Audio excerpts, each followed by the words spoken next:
Welcome to the Ray Hanania radio show, brought to you by the U.S. Arab Radio Network and sponsored by Arab News, the leading English language newspaper in the Middle East at arabnews.com. I'm Ray Hanania, your host.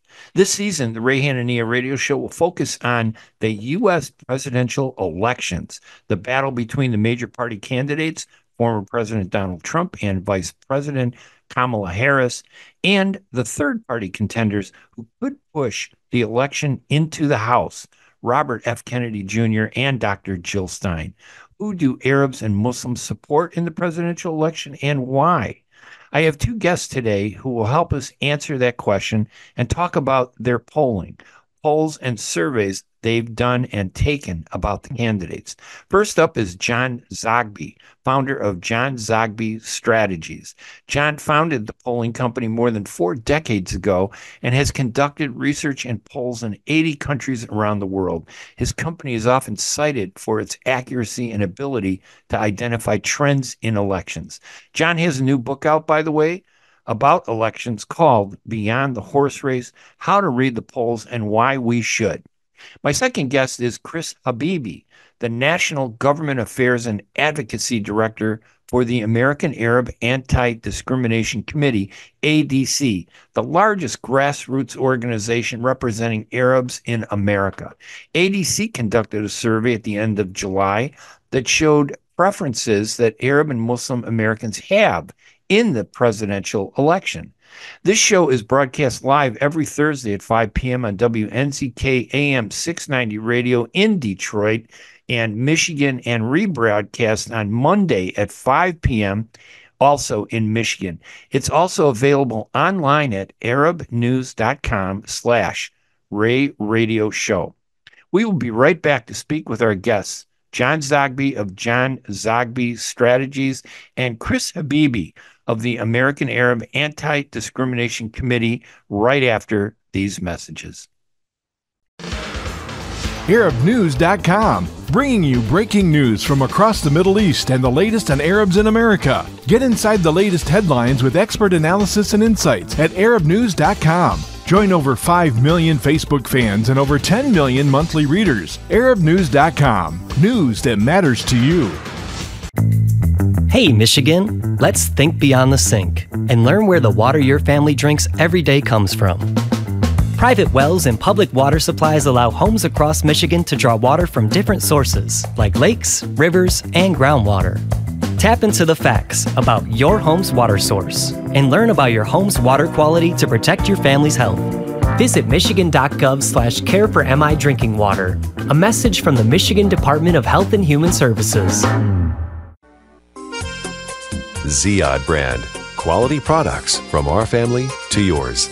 Ziyad Brothers Importing offers the finest quality products, including brands like Sultan, Kraft, Nestle, Hook, Rico Picon, Dana, and many more. Ask your retailer to carry these fine products because you deserve the very best. For more information, visit our website at www.ziyad.com. That's www.ziyad.com. Ziyad, quality products from our family to yours. Every Thursday in Michigan at 5 p.m., award-winning columnist and journalist Ray Hanania hosts the Ray Hanania Radio Show, presented by the U.S. Arab Radio Network on WNZK AM 690 Radio and brought to you by Arab News newspaper.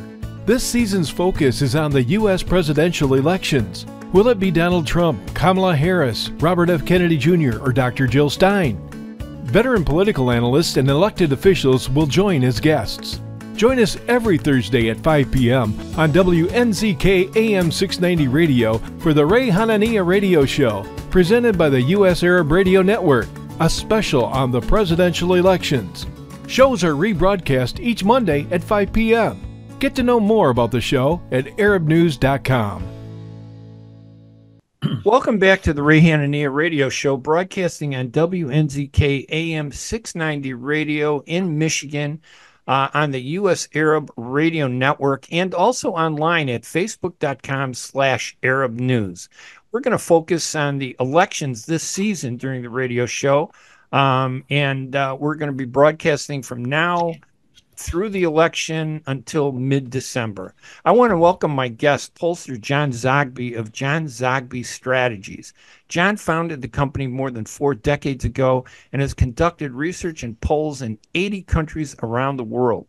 His company is often cited for its accuracy and ability to identify trends in elections. His website is johnzogbystrategies.com. And I understand, John, this week, you have a new book coming out about the elections called Beyond the Horse Race, How to Read the Polls and Why We Should. So let's look at the Arab and Muslim and American community in this election. John, welcome to the program. It's always good to see you. You're a phenomenal Always good person. to see you too, Ray. You're great. So how important, first of all, is polling in elections? Let's just kind of define, what should people expect out of polling? Well, first of all, the importance part is that, particularly in a democracy, ultimately the people do have a say. And to some degree anyway, after you take away those who are locked in, Republican, locked in Democrat, there's a fungibility there in the middle. And it's kind of like, Ray, if I need to lose weight, which I happen to have to, you and me both. November 5th, I'm not going to get on the scale November 4th and say, oh, geez, I blew it again. I'm going to be tracking as I go along just to get some sort of a sense as to how I'm doing and what I need to do. It's the same thing with polls. I think there's a lot of curiosity there. Frankly, those who bash the polls the most are the ones that know every number. But I have found as you pointed out, in the 40 years of doing this, that even the folks who should know better really do not focus on the right things when they look at polls, and then they act surprised or disappointed, when in reality, the truth has been out there right along. Yeah, and that's interesting you say that, because I think that's important. You're losing weight. And you go on a weight loss plan. I lose weight, I gain weight. I lose weight, I gain weight. Some people look at polling and say, oh, the poll said Hillary Clinton was going to win and she lost. The pollsters, you can't trust them. But the reality is, I think what you're saying too is you're following a trend, and these things change day by day, week by week, month by month, the issues that surface. So a poll today, and maybe the polling says someone is going to do well, that could easily change by election time, right? It certainly can. And I think what we need to strip away from our minds is that the poll says someone's going to win. All the poll does is say somebody's ahead. Right. Somebody's behind. They're tied. And that's that snapshot in a moment. But you're so right about the trend line, Ray, because I want to go back to 2016, and I'm a free agent because I didn't poll that election year. We were sort of in transition as a company, but I watched my colleagues. And so on a national level, things, headed down to a Hillary Clinton lead of about 2.5%. And most of the polls were right there. Caveat, a Democrat, the way that our popular vote is skewed because of California, New York, Illinois, big states, big blue states, Democrats should be ahead by 4 points in order to be assured victory. So she was leading in the national poll, but by not enough. The second thing is, and this is really instructive, if you looked at the battleground states, and I'm just going to do a broad swath here, but if you looked at the battleground states and you look 10 days before the election, Hillary was leading by 10, by 9, by 6, by 7 in various states. And then if you followed the polls daily, as I did, the 10-point lead to 7-point lead, to 5-point lead, to 3-point lead. Pennsylvania, perfect example, goes into election day with a 3-point lead, but she had been ahead by 10, and the downward spiral is there. Do we say then, when she loses Pennsylvania, oh, the polls didn't catch it, they had her ahead by 3? No. And that's the same as the other states. It It didn't happen that way. The trend line was enough to make you watch. So polling is interesting, in other words, for issues, popularity of Yes. issues and trends. And I think that's what people don't understand, that if a poll is good, if you're a candidate and you have a good pollster like John Zogby Strategies, you're going to say, hey, the trend is going up or the trend is going down. That helps them, not you're going to win or you're going to lose. What do you see when you're looking at, and I know this is kind of, and I don't know how hard this is, but when separating Arabs and Muslims from mainstream Americans, what do you see in the upcoming election? Any trends, any issues that are really kind of lighting fires or dousing fires when it comes to Trump and Harris? Gaza. Ray, you are a Palestinian American. I'm a Lebanese American. But the one thing that's in our bloodstream, even among those fifth generation kids who are named Scotty and Heather, who are still have an eighth Arab American in them, Palestinian issue is in the bloodstream. Right. It is a fundamental injustice. It's a fundamental example of colonialism. I love it when I hear the kids on campuses saying, this is colonialism, this is genocide. I mean, this is what it is, and this is how we see it. The important thing, though, is that there are variables and there is fungibility. The variables are that, all right, but so I'm a 22-year-old college graduate. Now I'm facing a huge student loan. Well, of course, that's important to me. Right. But Gaza's still there. Or, I can't afford to buy a quality piece of beef. I could, 2 years ago, but I can't now. So there are other issues, to be sure. But the heart and soul is with Gaza.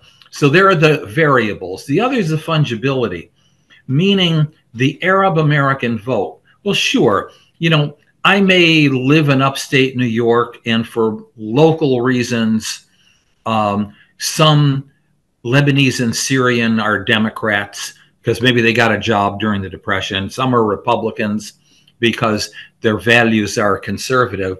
But there's still some core issues. And Gaza is, in fact, one of those issues.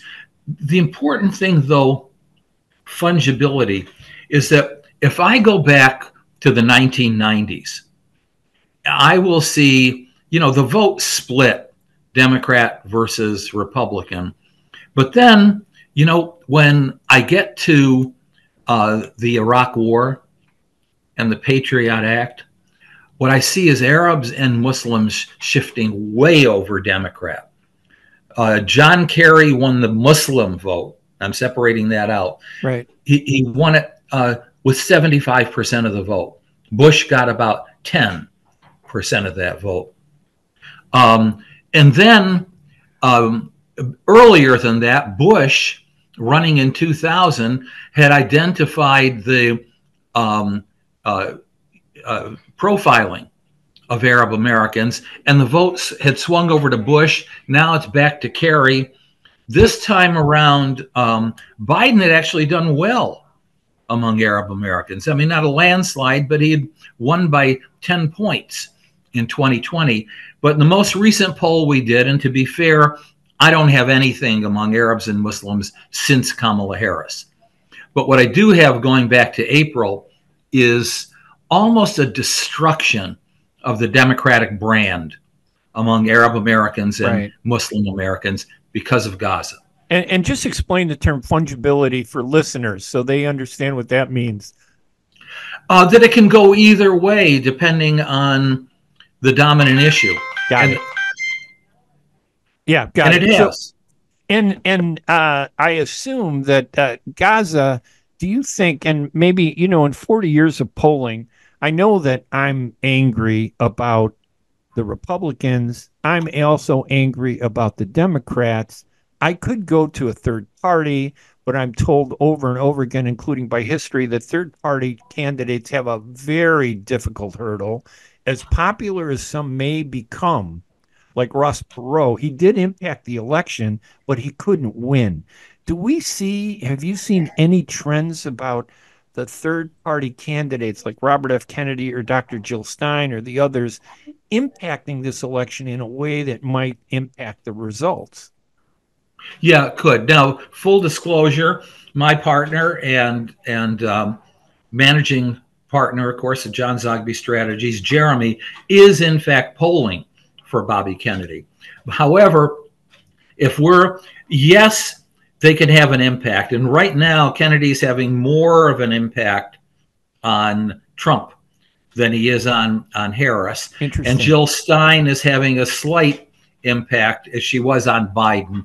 I don't have any really new numbers that can tell the story. And of course, she's locked in at about 1%. Kennedy's at about 8 to 10%. However, for those who might be inclined to go with Bobby Kennedy, and to make a statement, his position on Israel and Gaza is as bad, frankly, if not worse, than both Biden and Trump. And so if that's the dominant issue, he had been doing fairly well among younger voters, but this is a wall here for people. Right. So it's interesting because you and I have been covering politics for 45 years, 4 decades, 5 decades. I understand that when politicians get out there, they play their rhetoric to the most dominant forces. It makes sense to me that a candidate is going to play to AIPAC and the Israel audience. But after the elections, there's a tendency to change. Mm-hmm. In all your years of covering politics and looking at politics, is that a reality? I mean, is it fair to say to people, okay, there's yelling, they're saying something that you may not like, but after the election, there's a chance it could change. Is that a truth or is that an untruth in your view? I mean, no, it is a truth. I remember 2004, John Kerry engaged in Saudi bashing and in pro-Israel rhetoric. And then, as you know, Chair of the Senate Foreign Relations Committee and then Secretary of State. That is not how John Kerry behaved at all. Right. He took, among our secretaries of state of late, next to Jim Baker, I think stands John Kerry, as someone who attempted to be fair and balanced. I think you find that less so with Tony Blinken. But with all of that said, there is a geopolitical reality which says during elections, don't alienate, a very powerful lobby that donates a lot of money and is the balance in key states. Once you get elected, there's the geopolitics of the region, and you can't be affording to bash power players, and not simply for oil, but for the reality of the politics of the region, right. Iran, Saudi Arabia, Sunni Shia, so on. Yeah, and when I talk to Arabs, Arab Americans and Muslims, when they ask me, I always say, listen, there's a 70% rule, and I think Reagan defined that 70% rule when he was president, that 70% of what, there's no candidate that you're going to agree with more than 70%. 70% in America is a passing grade in school. You learn that from elementary school. If you're at 70, you're good. Is there ever 100%? No. But we're emotional, aren't we? I mean, it must be difficult as a pollster to poll the Arab and Muslim community because we are so emotional. We feel like we're being targeted. We feel like we're being discriminated against. How accurate? How do you cut through that emotion to find out what the real base feeling is, in an election? Can you do that, or is that one of the factors that just swings? Oh, no, I think you can do it. I've been doing it a long time. And I think, I mentioned this in the book. We poll people, not numbers. Right. And individuals are a sum total of a number of emotions and rational thinking. But, when we do focus groups, when we talk anecdotally at the bakery, or the restaurant. It I like all to comes call it out. I like to call it the tabboon, where you sit there and the wives would make the bread around the fire. Yes, yeah, Oh, and it's honesty. You know, Yeah. it comes out, and that's how I've learned about how much of a bloodstream issue. It's more than a political issue. You know, Palestine, Gaza. I think to a great degree, Lebanon. No matter which side you're on in Lebanon, it's something that doesn't leave you. Yeah.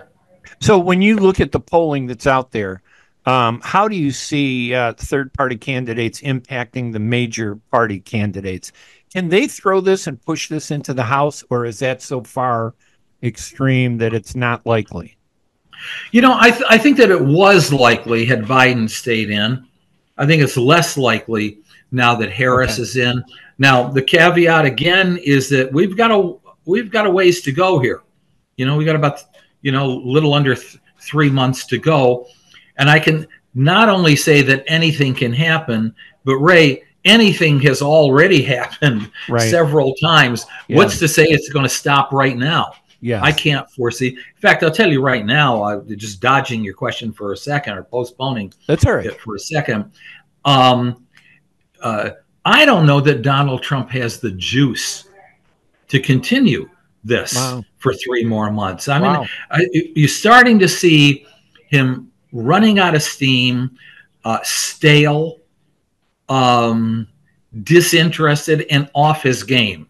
Now, temporary blip, you know, I don't know. But right now, he's really in the doldrums. And so anything can happen on that side, too. So if Arabs and Muslims turn toward Dr. Jill Stein, who is 100%, you know, and I look at Kennedy, I look at him, he just, there's so many issues. I would love to see him be president to get to the bottom of the John F. Kennedy assassination. He's the only guy that I trust that can do it. He's not very good on the Middle East, in my opinion, but I think he could change the way a lot of politicians change. But can they take, I know that Harris is trending upward because of the momentum, the freshness. And as you say, Trump, he seems a little blurry a little bit. But after we get past the Democratic National Convention, do you see Arabs and Muslims playing a major factor in determining who will or won't win? Are they still a major force? And who would they impact the most? Let's start where everybody starts, in Michigan. There's 110,000 Democratic voters who voted uncommitted. Right. There. They've got to be persuaded. My understanding is, while bridging is taking place through the Kamala Harris campaign and her public persona, the choice of Tim Walz, for example, a progressive, they're both of them taking a completely different stand on the student protesters. Pro-Israel, but let's listen to the student protesters. That's a signal of a bridge. Remember, we're looking Arab Americans about 5% of the total vote. Muslim Americans, let's make that a grand total of say 7%. That's big. And in a battleground state, which Michigan is, that's huge. And that in itself is a significant number of electoral votes. I say the same thing about Pennsylvania as well. Not as large an Arab American community, but pockets, particularly in the western part of the state, which also happens to be a white working class part of the state. There's the progressive side of the state, mainly in the Philadelphia bailiwick. And so, yeah, right there, you've got two powerful states. However, when I see results of Trump ahead by 1, now these days, Harris ahead by 1, look, that's only 10,000 votes. When you've got an Arab American population as little as 50,000 voters or so, that looms pretty large. So you think the Arab and Muslim vote will be a major factor in determining what happens in this election? It certainly could be. Trend line right now, as you point out, is Harris. But this is the honeymoon. She had a good 10 days, 2 weeks of honeymoon. She's got the Democratic National Convention this week.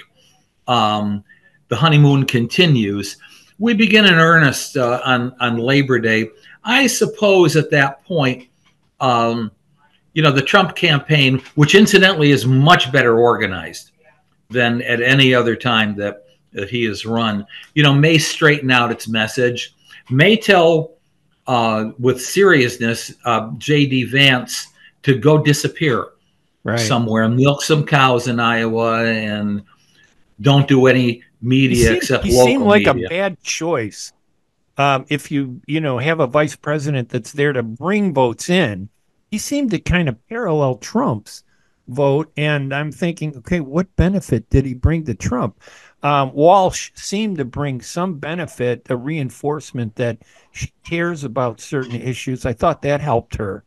And she cares about certain people as well, which includes, small town and rural, white working people and so on. The choice of Vance, what brought J.D. Vance into the public domain was the Hillbilly Elegy, which is a very eloquent story, very popular, and about an America that a lot of people forget about. You know, what's placed him in trouble is the fact that he doesn't appear to be that J.D. Vance at all. And inauthenticity will kill a candidate. I think you're right. I think that when I watch the movie, I'm going, who is that J.D. Vance? It doesn't sound like the guy now running for vice president. And had he not gone into politics the way he has at this level, I think that the people would have looked at him and said, wow, what a great guy. Listen, I know we only got a couple more minutes, and I want to get you, any predictions based on what you've seen? I mean, you don't even have to do the polling. You see Trump, you see Biden. I mean, wow, a president steps down.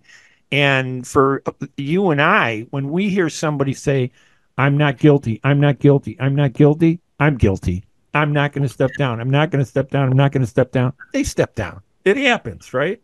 The pressure is just too much. What do you see happening in the last couple months? What should voters be looking for? What should Arab and Muslim Americans be looking for?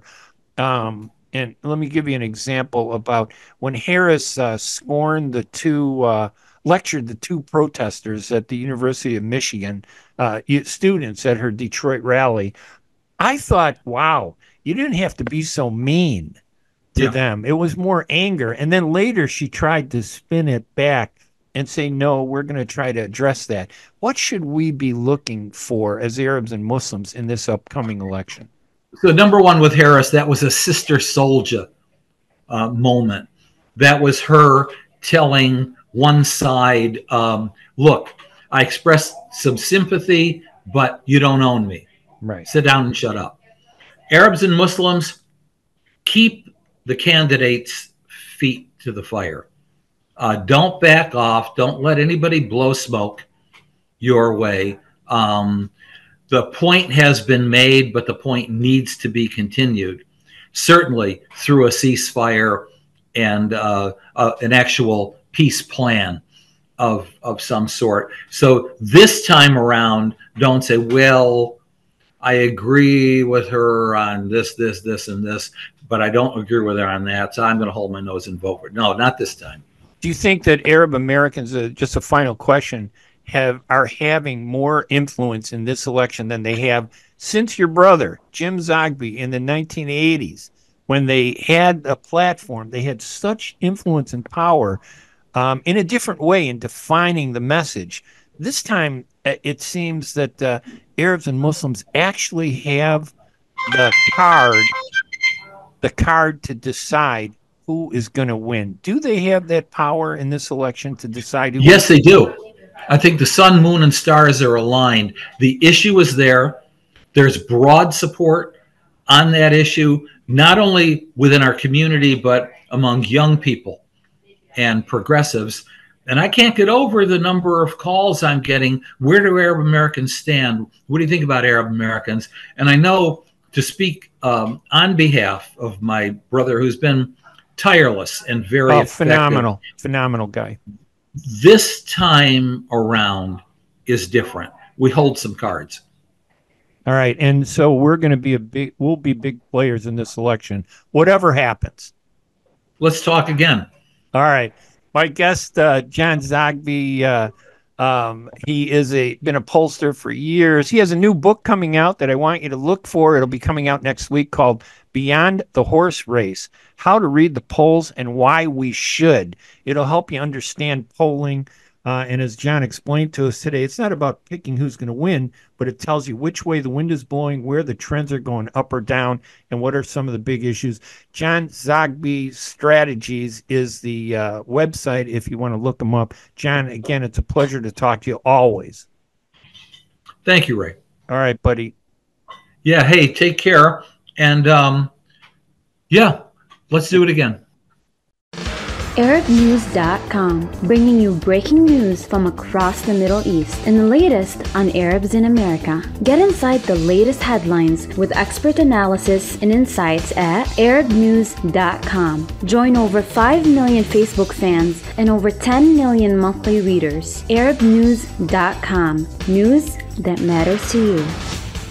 Get ready for an amazing experience at Ishtar Restaurant on 15 Mile Road in Sterling Heights. Enjoy excellent hospitality from owners Ali Al-Baghdadi and Fatty Bonham, serving the best in Mediterranean food. Try Chef Ali Al-Baghdadi's famous shawarma, the best Iraqi grills and food, and the best Arabic and international dishes. Dine in our authentic atmosphere or take out. Call 586-698-2585 or check us out on Facebook. Ishtar Restaurant practices all CDC guidelines and is open every day 11 a.m. to 10 p.m. Have an amazing experience today at Ishtar Restaurant, 3625 15 Mile Road, Sterling Heights.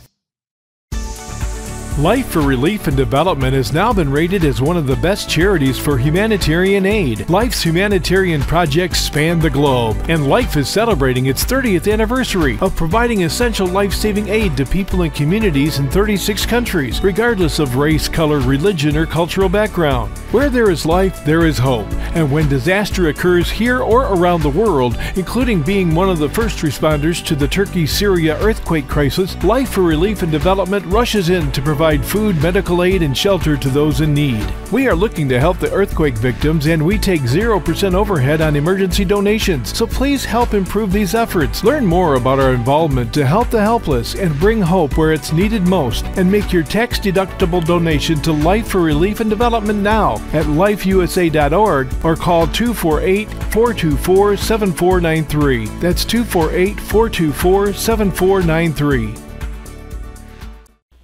At Top Rehab Physical Therapy Clinic in Dearborn, we provide effective physical therapy sessions in order to limit pain and discomfort. Top Rehab provides physical therapy care for any diagnosis prescribed by a physician, and we regularly see and treat conditions such as stroke, TMJ, fibromyalgia, sciatica, joint pain, and more. We use a variety of pain management methods, including modalities, soft tissue mobilization, and therapeutic exercise. If you're in need of physical rehabilitation or physical therapy, get the highest quality health care at Top Rehab. Most insurance is accepted, and we're open Monday, Wednesday, and Friday 8 to 6, Tuesday and Thursday 8 to 5, and Saturday 10 till 2. Call for an appointment today at 313-846-0555. That's 313-846-0555. Choose Top Rehab Physical Therapy Clinic on Michigan Avenue in Dearborn. Life's too short to be in pain.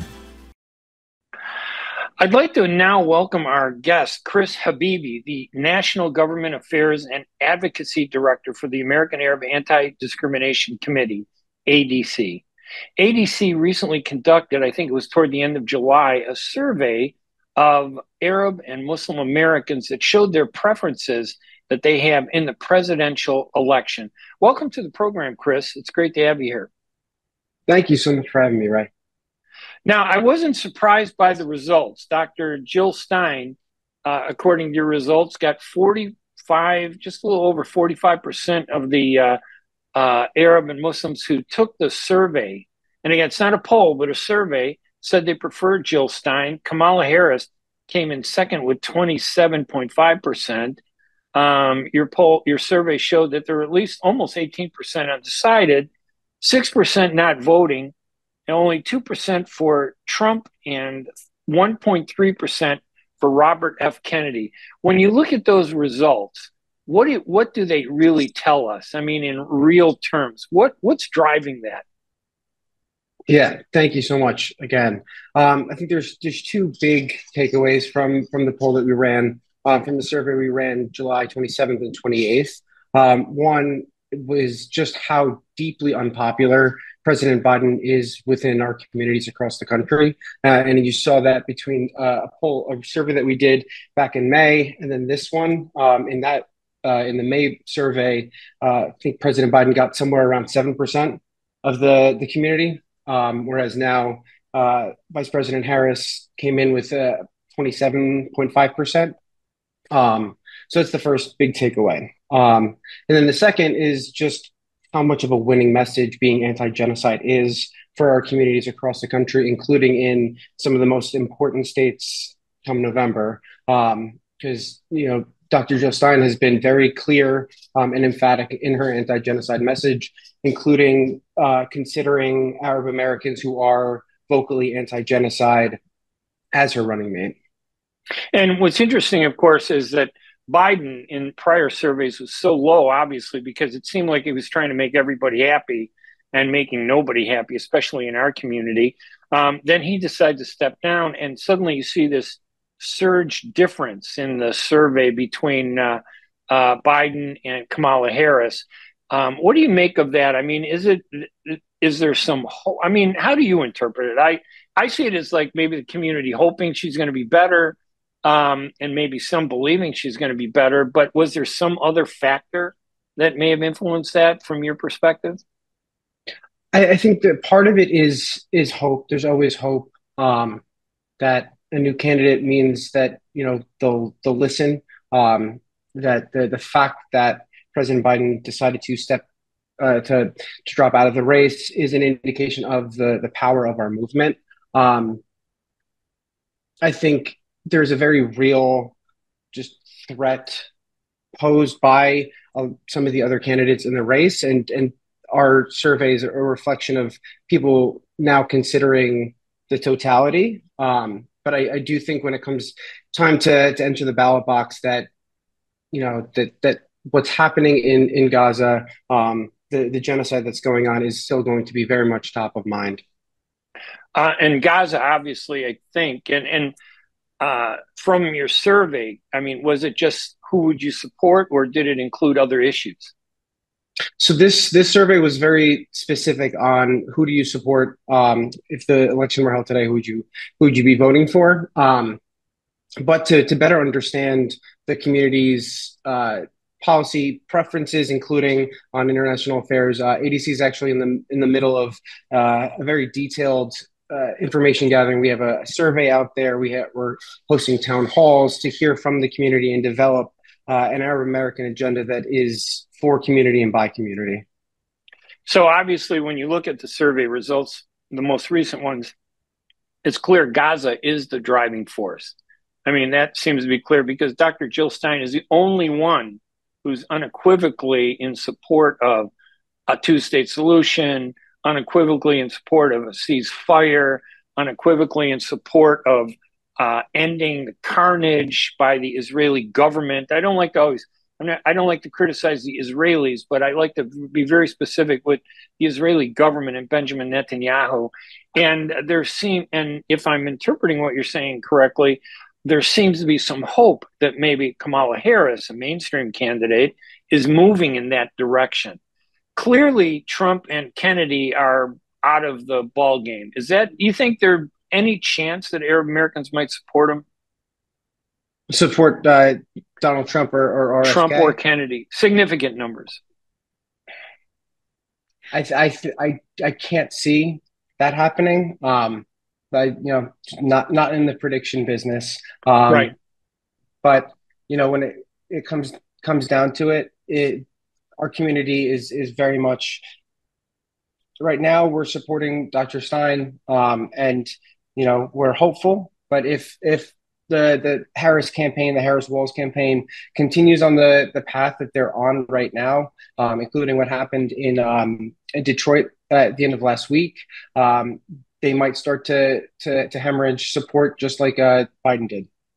Yeah, I think it's fair. And would you agree with me that when the two students from the University of Michigan chanted an end to ceasefire at the Detroit rally, the two students were from the University of Michigan, Kamala Harris came across like she was being very harsh in response to them. Is that the sense that the community has about the way she responded? I know she tried to backtrack a little bit, over the next couple of days, but that first impression is always very hard to change. What impact do you think that had on the potential for Arab Americans and Muslims to shift more to her than they are currently? Yeah, it's a great question. I think it not only came across as harsh, it came across as dismissive, Yeah. which is something that we have heard for 10, 11 months now, is that the federal government has been dismissive, ignoring our communities. And so it gave that impression, and it just means that the Harris campaign is going to have to work even harder now to break that impression. Do you think Arab and Muslim voters are much more sophisticated today than they were like 20 years ago in terms of voting? Because I think this is the first election where I've actually seen Arab and Muslim voters cohesive in the sense that they have one focus in determining the election in their vote. And could they have a real impact in this election? Will they have an impact in this election? I absolutely think that we're going to have an impact in this election, especially since a lot of the focus, and understandably so, is on who wins Michigan. But you're also right in that we're seeing what we're seeing right now from Arab communities across the country is an organizational structure that just wasn't there before, and that is an outgrowth of the organization that's happened to oppose genocide and to call for an arms embargo. But I'm hopeful that what we've built now can continue on and solidify the Arab communities across the country as a voting bloc worth paying attention to. And acknowledging that ADC isn't a political organization, you focus on culture, activity, the strengthening of the community. But would you say that the abandoned Biden campaign, the uncommitted Biden, the undecided movements, there have been several of them, but they really came together. Do you think that brought the community together? I mean, around the issue of Gaza and what's happening there? How much credit do you give those movements in terms of this seemingly more focused political view that the Arab and Muslims have today than they've had before? I think it absolutely played a role in what we see right now. It gave our community members something to do that wasn't just emailing and calling their member of Congress. It gave them something very tangible, and that's really important when we're talking about trying to get people engaged to go vote and to just get engaged civically. And do you view of course, being a journalist, I find myself, even though I've been in journalism for 45 years, I always find myself fighting with my own industry, my own profession. It doesn't seem like the mainstream news media, I know they cover Gaza, leaning far to the right towards Israel and their interests, but it seems to me that sometimes the media doesn't really give us the credit that we deserve. I don't see any big stories in the media about the Arab American community coming together. It's almost as if they're trying to marginalize your poll, the message that's very clear that we're not that big of an issue. The real issue has to do with people realizing that if they don't vote for Harris, they're going to elect Trump. To me, that's an illegitimate argument. It's just not legitimate. What type of uphill fight are Arab and Muslim American voters in to overcome these hurdles? And what are some of the hurdles? The media, politics, do the candidates really talk about us? Are we being marginalized? I mean, is Gaza being marginalized other than the fact that something happens every day? I would think so. And the one major obstacle that we've seen has been just the lack of Arab voices, on whether it's covering what's going on in Gaza, but also covering the uncommitted movement and the hundreds of thousands of voters across the country. There just hasn't been the Arab voice on any of these panels that we're seeing. And then what you do hear a lot, especially when they have their horse race primary election night coverage, is exactly what you said. Of if you don't vote for at the time Biden, now if you don't vote for Harris, it's a vote for Trump, and it's a lot of fear mongering and taking away the agency of Arab voters across this country. It's not incumbent on us to vote for either party. It's incumbent on a candidate to earn our vote. Do you think that the message is clear to the candidates that Arab and Muslim voters can't be taken for granted? Or do you think it's more a matter of them wanting to resist that reality that they're going to decide elections in several states, swing states, correct? Michigan, Wisconsin, Minnesota. Those are all the states that Biden barely defeated. And when I say barely, 200,000 votes isn't a lot when there's 6 million cast, like in Minnesota. And it was even closer in Michigan. Do you think we're being taken for granted by some of the politicians? Or do you think maybe they're just trying to push us away and hope that we don't have an impact? I think they especially at the leadership level, there is a false belief that come November we're going to see the light, and we're going to that it's that same they're going to come down and see the difference. There's going to be Trump or Harris on the ballot, and they're going to make the right choice at that time, instead of doing any work necessary to properly engage with our community. Now, I think that one strength that we've had is that we have been very consistent. That the demands from the community, the demands for what we expect a candidate to do in order to earn our support, have been consistent for 10, 11 months now. And it's an immediate and permanent ceasefire. It's an arms embargo, and it's very clear. So when it comes down to it, they know what they need to be doing. And it seems like, at least for now, they're still hoping that come November, we're going to ignore all of that. Do you see any outreach from, I know that there's a group called Arabs for Trump. I think it's Tiffany, Donald Trump's daughter, Tiffany's husband is Arab American, I think Lebanese. His father-in-law is doing Arabs for Trump.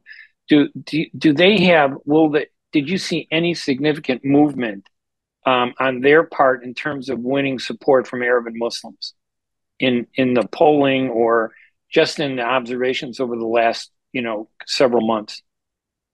Yeah, so, I've seen them pop up here and there. Obviously, we really haven't seen an impact on the polling that ADC has been doing. And I think when it comes down to it, what the issues that the community cares about are outside of what's is number one, which is what's going on in Palestine.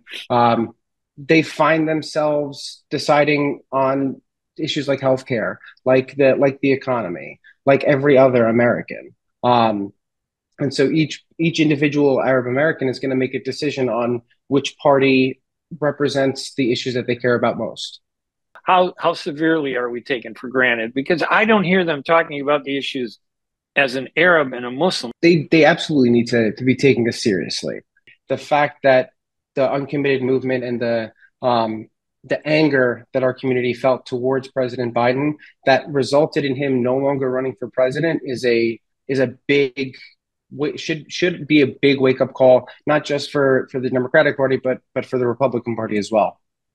I know some people in the media says, well, Biden had to step down because of his poor performance at the debate, and then the terrible follow-up interview, which was softball from George Stephanopoulos through the next 2 weeks, and then he steps down. But I always felt that the numbers that the uncommitted movement, the abandoned Biden movement, they showed him that he was vulnerable in a serious way. That was a major factor in their decision for Biden to step down. I think I would agree with that.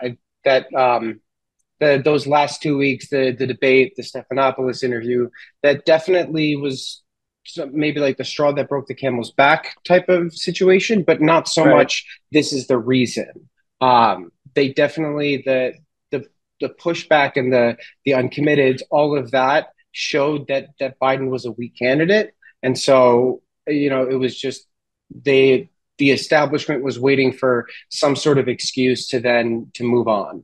Do you see any role that Arab Americans and Muslim Americans are being given at the convention? Are we? I know that we may have members who are delegates, but should they acknowledge us at the convention? Shouldn't they be reaching out to us saying, we need you? I think you have it. You hit the nail on the head. They have not been doing that. I don't anticipate them putting up a bunch of Arab Americans to speak during the convention next week. And I do think that's a mistake. Not recognizing or acknowledging the strength of our community is just, it's a losing campaign message. There seems to be this fear among many Democrats, of fear driven by AIPAC. 264 races where they've invested hundreds of millions of dollars, more than I've seen any other lobbying political action committees invest in elections. It's almost like a threat. And it seems like before this election that it's going to be very unlikely that Democrats are going to want to, engage the wrath of AIPAC and the pro-Israel lobby. Is that a threat? Do you think that might be one reason why Democrats seem muffled in how they address these issues? Is it a fear of being beaten, like we saw Cori Bush and Jamal Bowman, two great spokespeople for justice and freedom and the rule of law, taken out of office specifically because they stood up for those two issues? I see that. But I also would point to Representative Summer Lee out of Pennsylvania in the Pittsburgh area, and then Representative Rashida Tlaib. They couldn't even get somebody to run against her. So yeah, the loss of Cori Bush and Jamal Bowman will be felt. But I like to say ADC is in the people business. We're in the business of empowering our communities so that they can turn out and vote for the issues that matter to them, vote for the candidates that represent them the best. And I think that when push comes to shove, that is what will change elections. So it's the money in politics generally is just a problem. We need to seriously take a look at campaign finance reform. But when it comes down to the people, the people support overwhelmingly a ceasefire, overwhelmingly an arms embargo. We need to be pushing that and just getting out there and voting. So the ADC has their convention April 12th through the 18th, you said, correct? In Michigan, September 12th to the 15th in Dearborn, Michigan, yes. 12th through the 15th. I'll be there, by the way. And was that done intentionally to augment the voice in a state that's critical to whoever wants to win? They need to win that state. It absolutely was. We typically have our convention, our national convention in June, but we decided this year it was so important to have it closer to the election and do it in Dearborn, Michigan, which is to some the heart of Arab America, and to really highlight the power that we have as a community to celebrate the history and the culture and the traditions that we have, but also to give everybody just a little bit more energy and excitement to go out and vote for the races down ballot. The fact that 99% of all elected offices in the United States are at the state and local level is the clearest, I think, indication of the power that state and local officials have over our day-to-day lives. Chris, any final thoughts or any other issues that I didn't bring up that you want to drive home? No, I just thank you so much for taking this time and for giving our community a voice. All right. Thank you. My guest, Chris Habiby, the National Government Affairs and Advocacy Director for the American Arab Anti-Discrimination Committee, ADC. They have their convention coming up September 12th through the 15th. At least I got the dates right this time. And their website is adc.org. Correct, adc.org. And if you want information on that, you want to see politics in action, voting, and not politics, but education of our community happen. That's the place to be in September. I'm Ray Hanania. Thank you so much. Chris, we'll talk to you again. Yeah, have a good one. Thank you so much. ArabNews.com, bringing you breaking news from across the Middle East and the latest on Arabs in America. Get inside the latest headlines with expert analysis and insights at ArabNews.com. Join over 5 million Facebook fans and over 10 million monthly readers. ArabNews.com, news that matters to you. Are you going to start a restaurant or grocery store soon? Do you need floor plans and designs? Call Naji Abood at 734-744-9796. Do you want to buy kitchen and restaurant equipment at discount prices? Call Naji Abood now, 734-744-9796. New Concept Products and Design, the trademark of kitchen equipment. 5% discount on all purchases of $75,000 or more. New Concept Products and Design, new location, 31185 Schoolcraft in Livonia. Learn more at www.newconceptproducts.com. Call Naji Abood, 734-744-9796. With more than 30,000 successful in vitro fertilizations, IVF Michigan is now ranked as one of America's best fertility clinics according to Newsweek magazine. IVF Michigan fertility centers are the recognized leaders in high-quality fertility care.